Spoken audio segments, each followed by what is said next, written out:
All right. My next guest is a good friend of mine. He is the host of the Dynasty Drive podcast. He's a Devy writer, Big 12 Devy writer for at NFL Draft Bible. Also a contributor at Join Our Circle. My guy, fellow Jets fan, Anthony Corrente. Anthony, what is going on, brother? What's on, man? Thank you for having me on. Saving the best in this division for last, right? Hey man, absolutely. As the host of the show, the producer, the creator of the schedule, I got to save the best team for last. Uh, we got into a little Twitter debate, or I won't call it an argument. It wasn't even really a debate. It was just, back and forth with Troy King and Mike Fiala, who obviously were on here earlier. So we're continuing our breakdown of the AFC East, Anthony. So we got to talk about our beloved New York Jets, who love to cause us so much pain. Um, and it's funny, man, because we you and I was on your show a couple weeks ago, and we talked about the Jets at that time. I think even off the air, and how you and I remember times being good, right? Going back to like 2009, 2010, like even some of the Mangini years, the Jets were a respectable, good football team. But obviously, the last 2 years, not so much. I mean, the last 10 years, not so much, but specifically the last 2 years, that felt like they hit rock bottom. Last year, their final season under Adam Gase went almost how we thought it would. And I say almost because they were widely expected to end up with the number one pick, but they finished 2-14, earned the second overall pick. They then made the decision to move on from Adam Gase, hire Robert Saleh, who was the defensive coordinator of the 49ers. He brings over with him some 49ers assistants, with including offensive coordinator Mike LaFleur, brother of Matt LaFleur, who's head coach of the Green Bay Packers, who's going to help lead this offense. The Jets also made a change at quarterback, shipping off Sam Darnold to Carolina and using the number 2 overall pick on rookie quarterback Zach Wilson. They have a bunch of exciting new young players. Anthony, what are the vibes around the Jets faithful as we head into 2021, man? It's like almost strange to see such overwhelming like optimism and positivity, because especially like last year, and really even in like the first Adam Gase year, Gase got hired and everyone was kind of quietly or loudly like, oh, this won't go well. Like there's no way it ends well.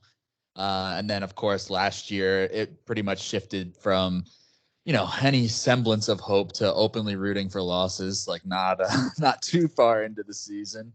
But right now, it's times are good. Everybody, the coach seems to, I know culture is always like the buzzword of the offseason, right? Like we're building a culture, we're instilling a new culture. But it seems like that's really what's happening at Florham Park. Robert Saleh seems like he has guys bought in, and obviously we're talking fantasy, but the defensive guys like Carl Lawson, when he signed, saying, right off the bat, oh, Robert Saleh is the reason that I signed here. I mean, nobody ever said that about Adam Gase. You know what I mean? So I think that's the first signal, like, okay, things are changing. Then you bring in an offensive coordinator that should run a quarterback friendly scheme, a running back friendly scheme, if it's anything similar to what we've seen from San Francisco, Tennessee, Green Bay, these Shanahan style offenses, all in different, sort of different varieties. But it's positive, man. People feel good. It's fun. It's fun for a change. It's fun again, I should say.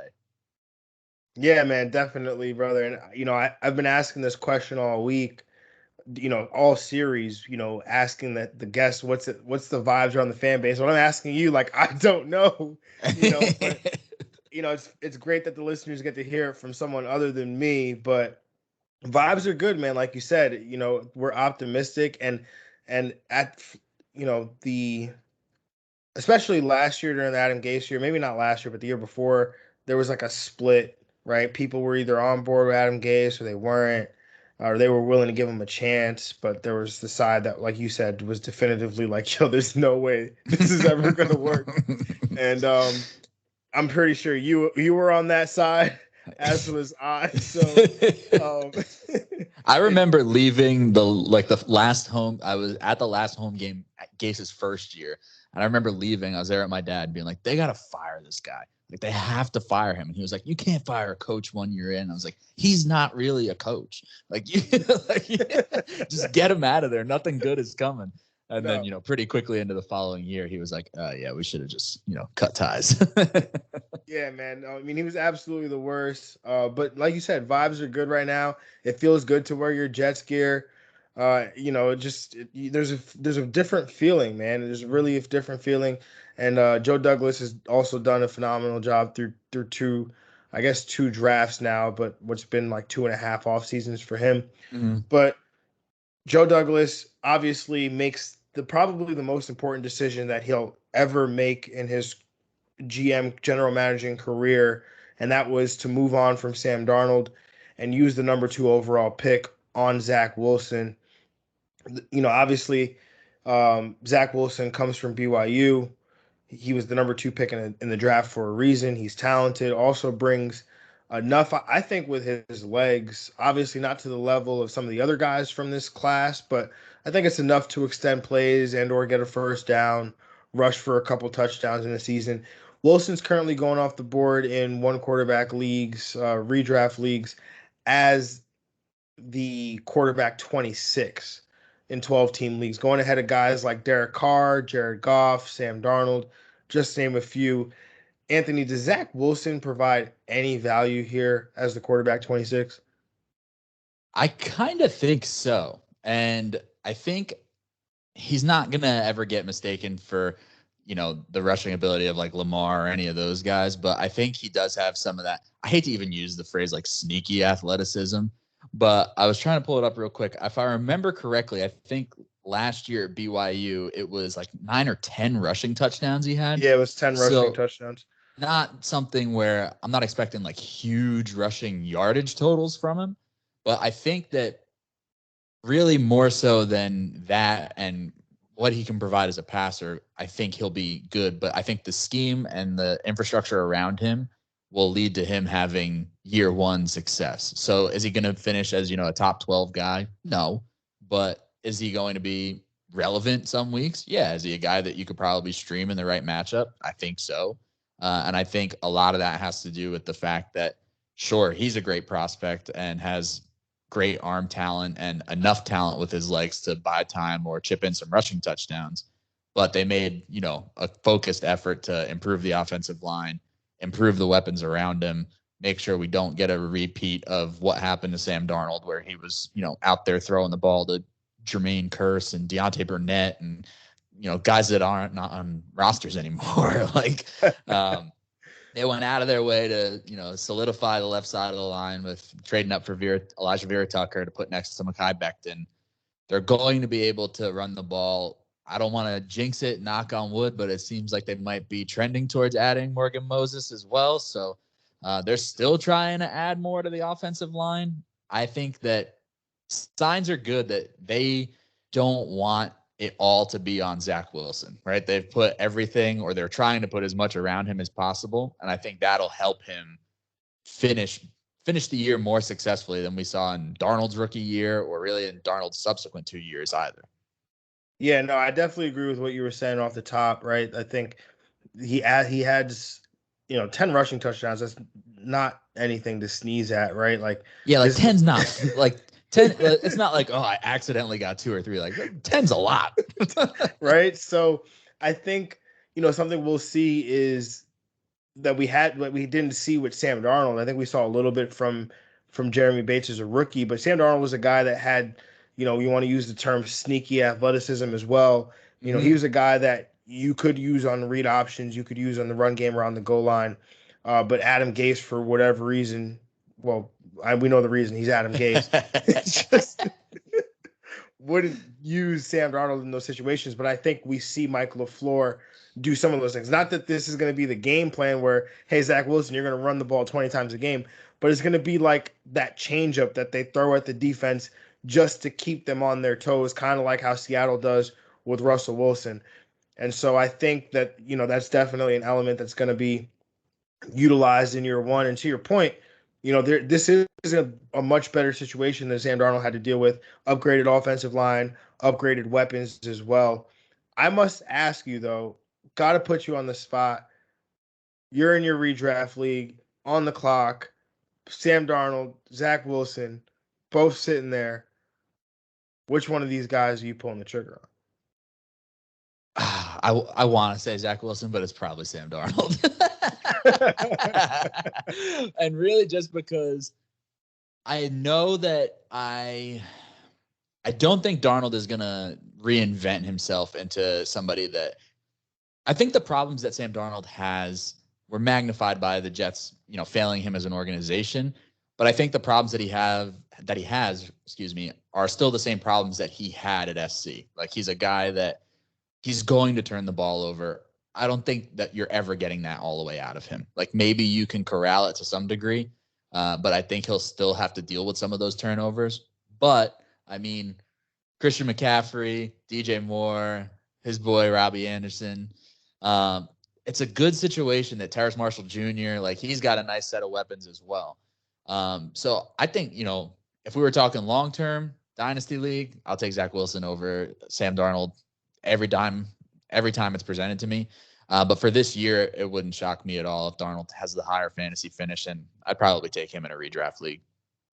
Yeah, I agree with your 100% your assessment right there. I'm not even gonna attempt to add to it. I did like your take on Sam Darnold, though. With the fact that the Jets just accentuated his weaknesses. Yeah, like they did nothing to I don't know how many times I had to yell at the TV or yell at the field if I was at MetLife and be like, why don't we ever let him, cut the field in half, throw on the run, like roll out to his right, like stuff that he was good at in college and was good at when given the opportunity in the pros. And then instead, like it never made sense to try and turn him into, a 3-step drop passer that just lives in that. Like he was always going to be a gunslinger, and we took all the good out of him, tried to make him something else, and everything went as wrong as could be. Yeah. I'll say this one last thing about quarterbacks. It just reminds me, Patrick Mahomes, right? He is the most talented probably quarterback to ever play the position, right? And then you give him, but then there's Andy Reid, so he's got the probably one of the best play callers that you could have. Patrick Mahomes, probably of all the quarterbacks in the NFL, does not need layups. He does not need a layup. But time and time again, you see Andy Reid giving Patrick Mahomes these layups.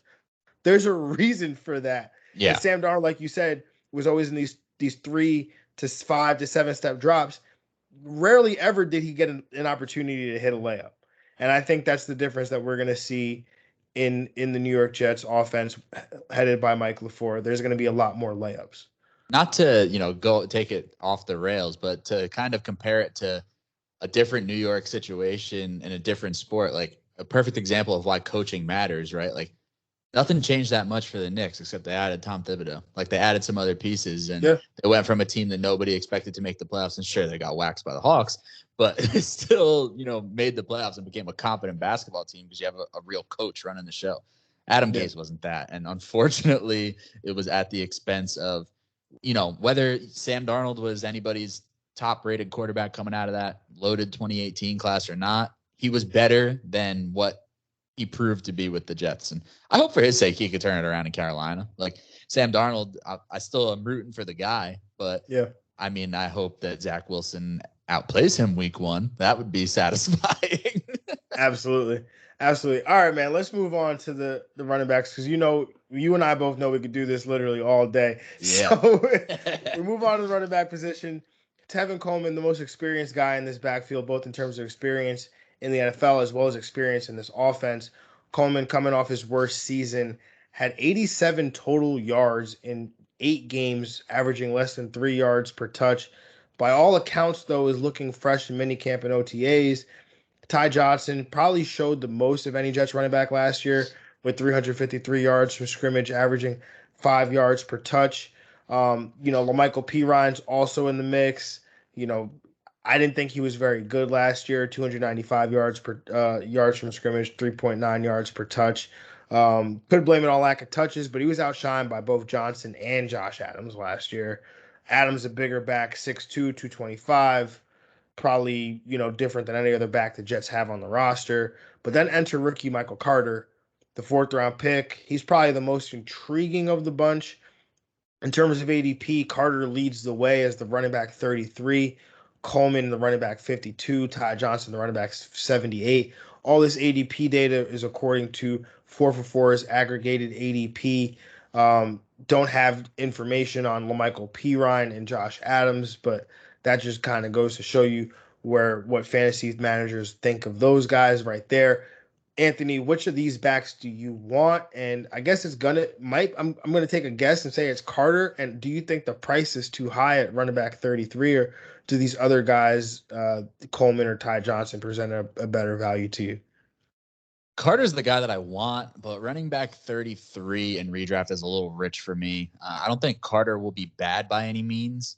I think this is a running game that the running game is going to be good.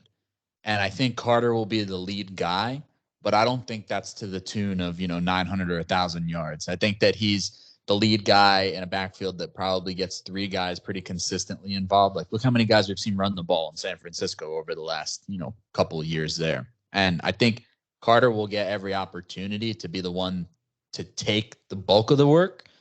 But I think that Tevin Coleman will be involved if he's healthy. I think that Ty Johnson will be involved to some degree. And I think that Josh Adams, to your point, is something different than any of the other backs on the roster. So I think it helps him stick, whether that's just in a strict like goal line role, short yardage, whatever. But I think he's going to stick for that reason, that they don't really have another back on the roster that does what he does. Kind of leads me to feeling like LaMichael Pirine's the odd man out. Like, I wouldn't be surprised if he doesn't make it out of training camp unless he really, really shows out. But I just think he's probably not a great fit for this kind of outside zone scheme that they're going to want to install. He doesn't really have the burst, the long speed, the acceleration, any of what you really like. Like Michael Carter, I think, is tailor-made for this offense. Like, he is nimble on his feet. He plays bigger than his size. He's crafty. He's fast enough. Like, let him read the defense, find the hole, get upfield, go. And I think, I know right now it feels like everybody's comparing the Devonta Freeman, and it's funny because Tevin Coleman is on the roster. So, but it kind of fits like that. I kind of see it. But that's a long-winded answer for, I like Michael Carter the most. RB33 in redraft is a little rich for me. But a small aside, give me all the Ty Johnson best ball shares. I'll take those. Yeah, look, man, once you said it, obviously me and you are on video, so you can see my facial expressions. People listening can't. When you said I like Michael Carter, just not running back 33 in redraft, I was 100% in agreement with you, because that's been my problem all season. I mean, even in best ball leagues, like I would love to have all the Michael Carter that I could. Yeah, but it's just not cheap enough. No, it's not cheap enough. And it's like, it would make me feel better if Tevin Coleman probably wasn't in this backfield, right? If Tevin Coleman's not in this backfield, there's not another back who has more experience in the passing game, who coaches could probably trust in pass protection. That would make me feel a little bit better about Michael Carter, because I'm like, all right, well, he's going to get all these receptions, but I can't guarantee that. And running back 33 is kind of basically assuming that he's going to get that role. Now, again, it's possible, it's within the range of outcomes, but I don't want to pay for running. Like, I'm already paying for essentially his ceiling, very close to it, right? Because, I mean, let's be honest, in PPR league, RB24, that would have to be a really good season for Michael Carter, right? So 33 is basically the ceiling here. And yeah, well, Michael Pirine seems like the odd man out to me, right? I mean, I've been calling this man a jag for like a year. I feel bad. It's just like, I don't know. He doesn't do anything to separate from the rest of these guys. Like, they all at least have something that's like, oh, this is why X player will stick in this backfield or get opportunity, but nothing that LaMichael Pirine does. And like, no offense, LaMichael Pirine, if you're listening, but nothing that he does is better than the other guys in this backfield. Like, he just doesn't do anything at a higher level than any of these other players. So I don't understand. Like, would it surprise me if they kept him over somebody like Josh Adams? I guess not, but I just think that for what Adams does or can do as something entirely different than the other 3 guys that we talked about, I don't know. It just feels like that's more likely in my eyes. But yeah, if P Ryan's not playing special teams and he makes the roster over Josh Adams, it was because of draft capital. Yeah, 100%, 100%. Oh man, yeah. I don't know. Another funny Adam Gase story was one point last year. He said that Michael P Ryan had a high ankle sprain during training camp, and they were really upset about it because apparently he was the only guy that had enough. He was the only guy that had home run speed on the offense, which I was like, wait, hold up. If Michael P Ryan is the only home run threat on this offense, we have a lot of more serious issues. So true. Oh, it's so man. true. Dark days. They were dark days. But times are better now, especially if you look at the wide receiver position, which takes us to our next. Oh, baby. Buckle up, everybody. Oh, yeah. It's going to be a ride. But no, absolutely. I mean, Corey Davis signs over in free agency, seems most likely to assume that wide receiver 1 role. Coming off the best year of his career, 984 receiving yards, 5 touchdowns on 92 targets in just 14 games, averaged 15 yards a catch, caught almost 71% of his targets. He was wide receiver 32 in terms of fantasy points per game at 13.7. Jamison Crowder, who recently took a decrease in pay to stick around, was the wide receiver 1 for this team last year that was starving for playmakers, and he was the wide receiver 25 in PPR points per game at just over 14 points. And then Denzel Mims, who was a fan darling last year, entering his second year in the NFL, learning his second NFL offense, and has many seasons, dealt with some injuries last year as a rookie, was the wide receiver 97, averaging just 6.7 fantasy points per game. And then now there's Elijah Moore, who the Jets drafted in the second round at pick 34. He's by all accounts been tearing it up at minicamp. Granted, hard to put much stock into what you hear at this time of year, but there is a lot of smoke coming out of One Jets Drive about number 8. So Corey Davis going off the board as wide receiver 50, Crowder wide receiver 63, Mims the wide receiver 75, and then Elijah Moore is going up 2 spots ahead of Mims as the wide receiver 73. Anthony, which of these guys do you want? It's like, all right, at the risk of sounding like a total homer, it's like I love the value on almost all of them. Like and I know we talked about this to a degree from a dynasty perspective when you were on my show, but Corey Davis some people in redraft will just kind of cast him aside as like, meh, Corey Davis. But Corey Davis would have gone over 1,000 yards receiving last year, if not for missing games. He, I think, still gets this stigma of didn't live up to the draft capital, but it was kind of like he got drafted, whatever it was, top 5, top 6 for the Titans in a time when nothing was really working, right? Like Mariota was just kind of floundering. It was before Tannehill. And then he gets Tannehill, who, trusts him to, high point some balls, win at the catch point, do what he does a little bit more. And we see some of what we saw in college. So I think that Corey Davis has a real chance to lead the Jets both in targets and receiving yards. I think that Denzel Mims, there's this weird thing going on with Denzel Mims right now where Twitter is, if you're in a dynasty league, Twitter is telling you to sell your Denzel Mims shares, never look back. And I am here to tell you, do not do this. I do not believe this is a good idea. I would draft him late in redraft. I would trade for him in dynasty leagues. People are overreacting, I think, a little bit because there's been reports from The Athletic and some of the other beat writers about Denzel Mims running with the second-team offense at minicamp and OTAs. But this has been the case with any player at Jets OTAs or minicamp that has missed any sort of time, whether it's due to injury, illness, and it was reported that Mims missed some time with a non-COVID related illness. But anytime any of these guys missed a little bit of time, Saleh ramped him up with the 2s. And, maybe do you want to just hand it to Mims? I know there's other, more accomplished guys like Keelan Cole there, who's a, solid depth option.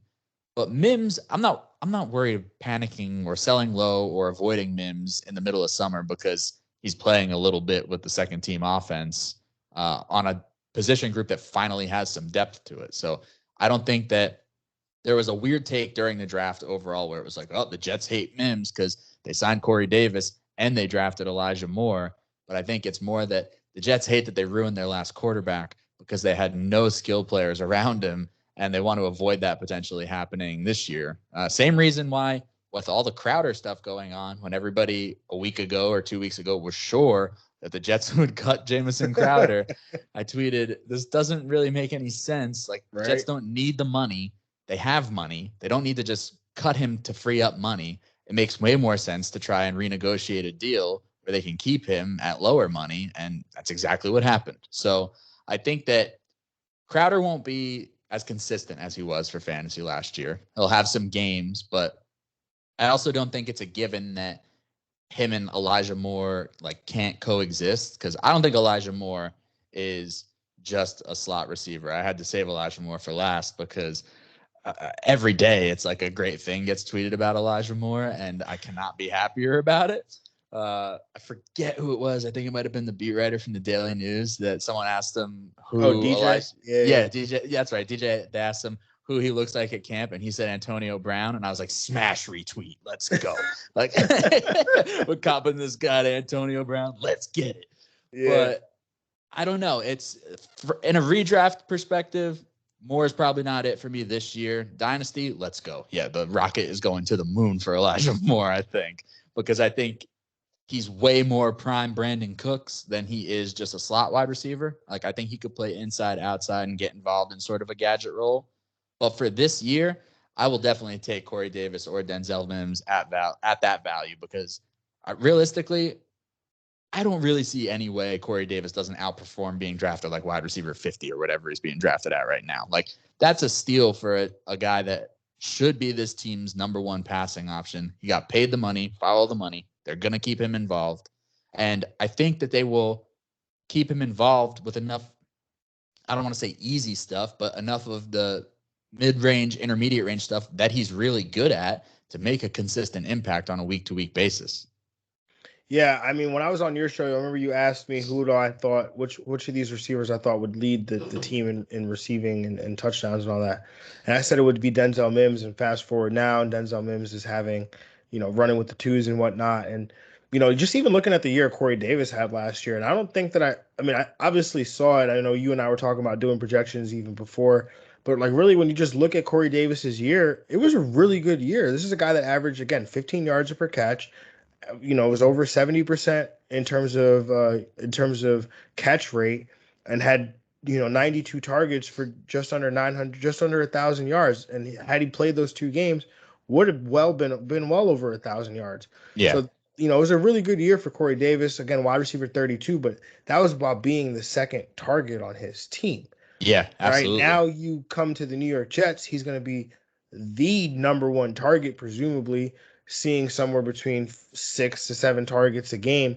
I think that's going to be really good for Corey Davis from a PPR perspective.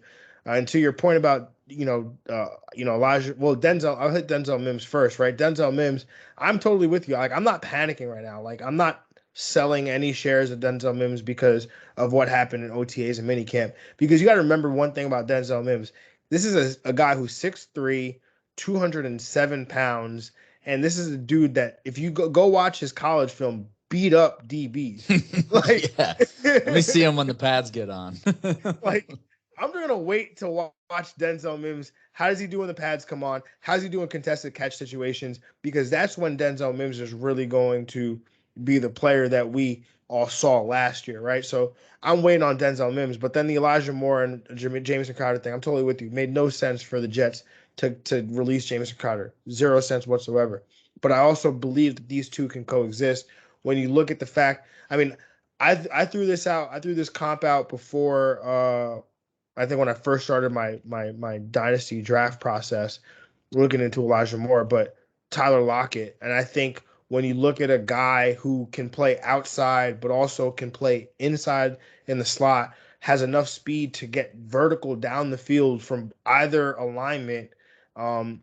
Yeah, I mean, just Tyler Lockett is the player that I saw when I looked at Elijah Moore. But obviously, you look at the Antonio Brown comp. I mean, people have said that's like the best case scenario, and that totally makes sense. Best case scenario when you look at the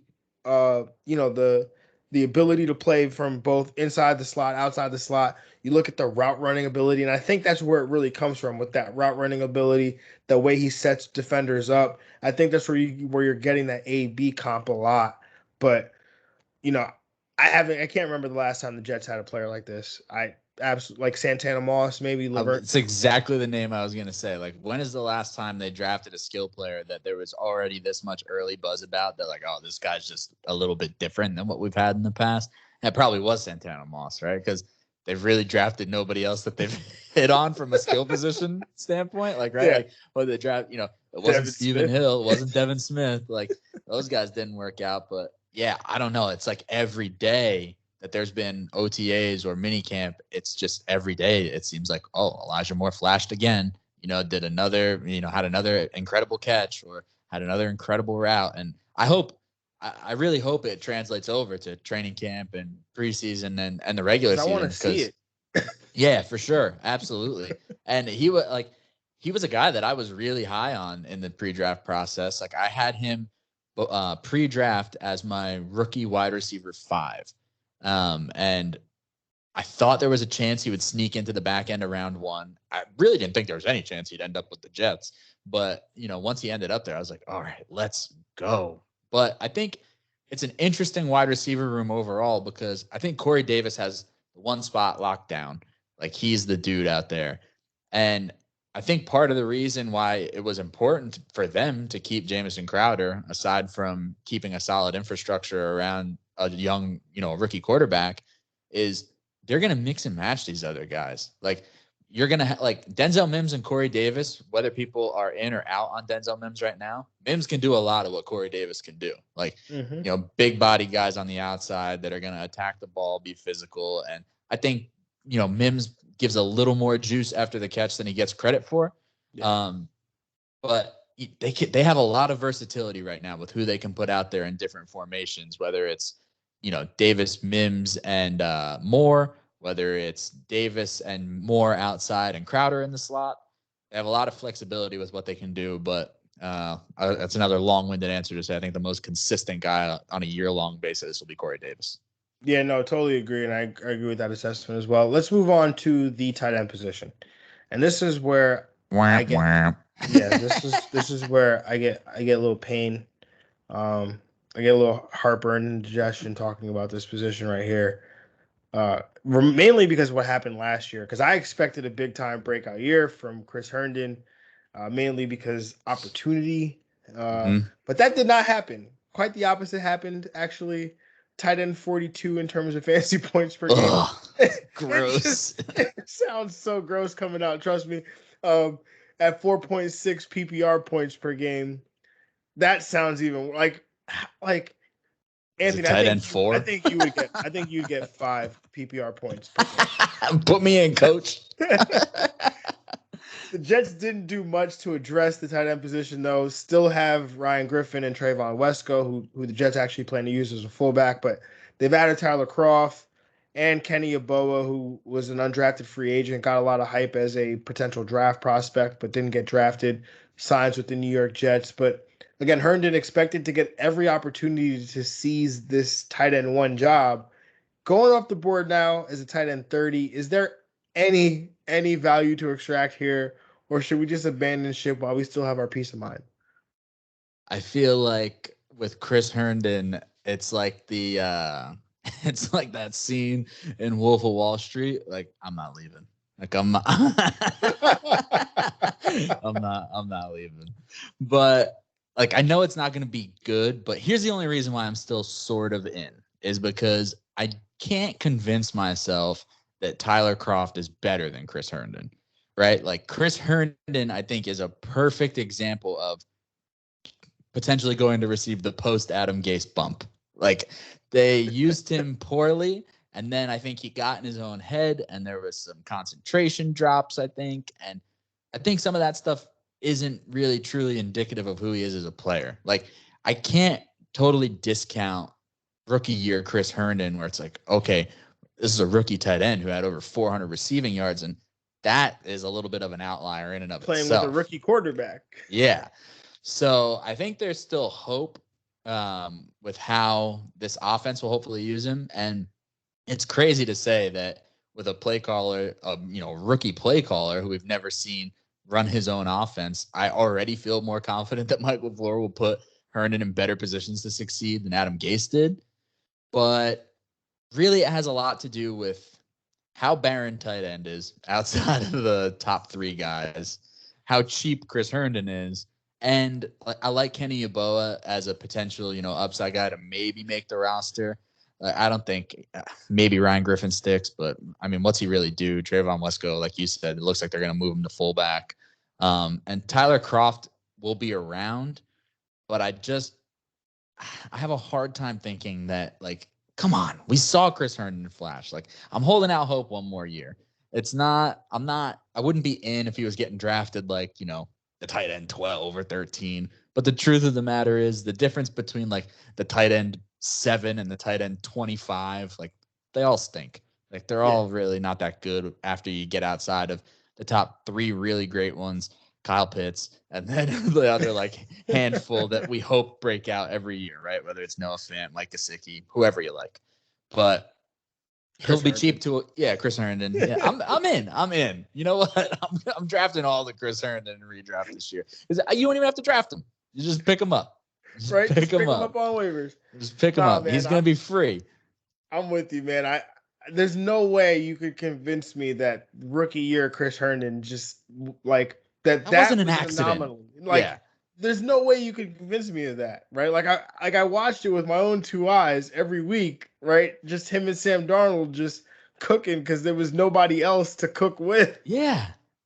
And it's like, okay, the second year, that was all bad luck. Mm-hmm. But then the third year, I'm like, oh man, this is bad.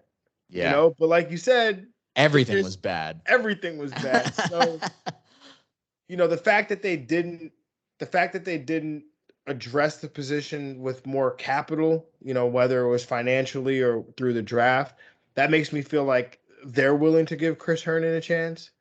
And I'm willing to take the chance with the Jets taking the chance on Chris Herndon. Yeah, because I thought they were a team that, like, it didn't get talked about a lot, but I really thought they could look to, if they didn't, trade up in the first round and they had some of that extra mid-round capital, depending how things shook out, they were a team that I could have really seen being in on, whether it was Tommy Tremble or, if Freiermuth was at the right spot. Like, I really thought they could invest mid-round capital at tight end. And then they didn't.